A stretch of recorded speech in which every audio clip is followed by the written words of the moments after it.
Okay, now by the time many of you watch this, a lot of guys, lucky guys in the US will be online and racing. I've seen the leaderboards filling up overnight, so it's going to get pretty competitive. Give us your feedback also on the VV Gamer forum as well as the Facebook. Let us know how you're getting on with the game. And besides Formula 1, we'll be catching up on all the latest news on GT5 and WRC, Nailed and Need for Speed Hot Pursuit as well. So lots of racing action to come in the coming weeks.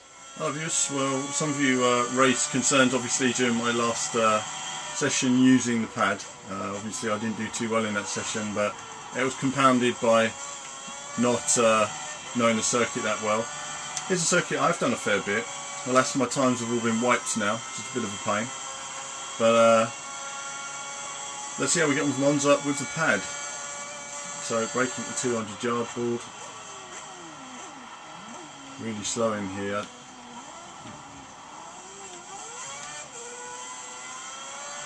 Again, it takes a bit of practice.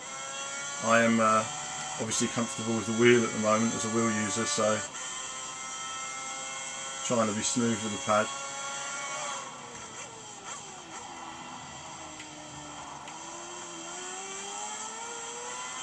I stayed in a higher gear there, but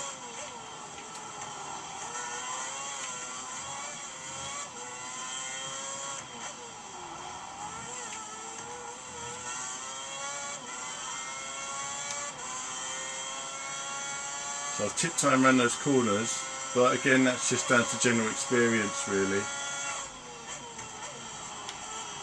Oh, I went a bit wide there, my fault.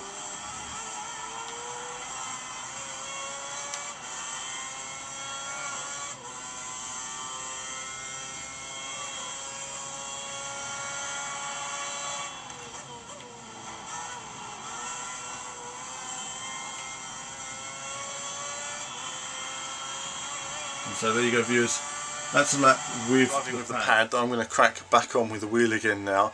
I've had a lot of questions from many of you about the different wheels that are available and what ones to actually go for. I'm just going to show you my little selection now that I use.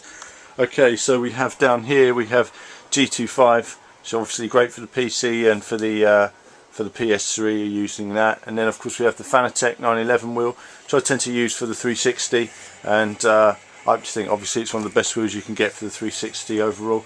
And of course the Fanatec is actually, or Fanatic as they actually call it, is actually compatible with the G25 pedals as well as their own Club Sport pedals and the Microsoft pedals as well, we can see down there.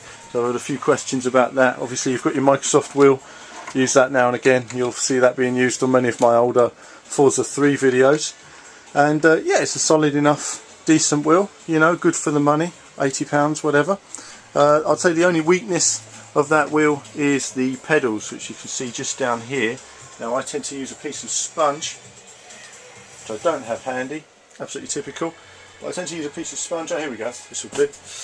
Piece of sponge under the brake pedal, which you can just squash under there, and then that gives just a little bit of additional resistance to the brake, because if there's one issue with these pedals is there's not enough resistance, especially in the brake pedal, because generally speaking you never want to be braking at 100%, otherwise you'll just be locking your wheels up, and you know, in many games really you'll just be spinning off if you do that.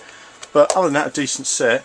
The other thing people have asked is stand. I'm using a play seat stand here, as you can see, and of course another decent stand is from Fanatec as well. I'm going to keep calling them Fanatec. And that's the Rennsport wheel stand you can see here, and that folds down flat of course. Simply take your pedals, slap them on there, and away you go. And of course for wheels such as the Microsoft wheel, if it doesn't screw in place you can always use industrial strength Velcro, and that will hold the wheel perfectly, as you can see here. As you can see here, there's the industrial strength Velcro which goes on the base, and that holds the wheel securely even with force feedback.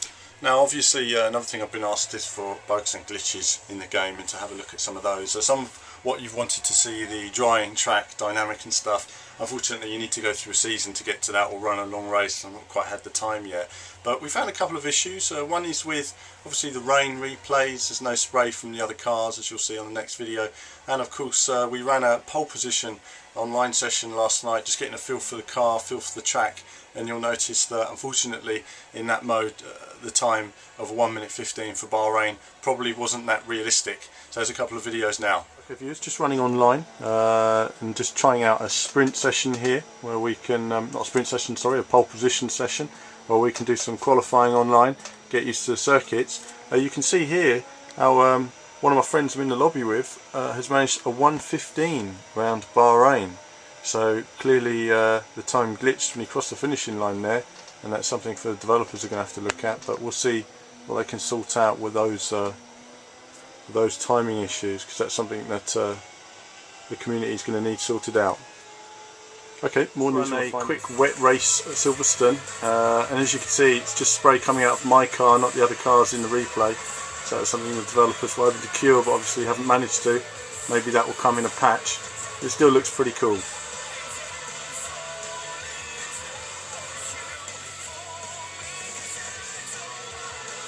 So just a couple of little issues there. Obviously we've heard about ghost cars and stuff like that. I think that's when people spin out, or when you're coming out the pits. That can happen occasionally. But I'll be doing another video later on today, which is an online race. Not as spectacular as I'd like it to be. Obviously you'd love to see some close racing, but I think it's going to take a bit of time for people to get up to speed on the cars. But more of that to come. See you in a bit.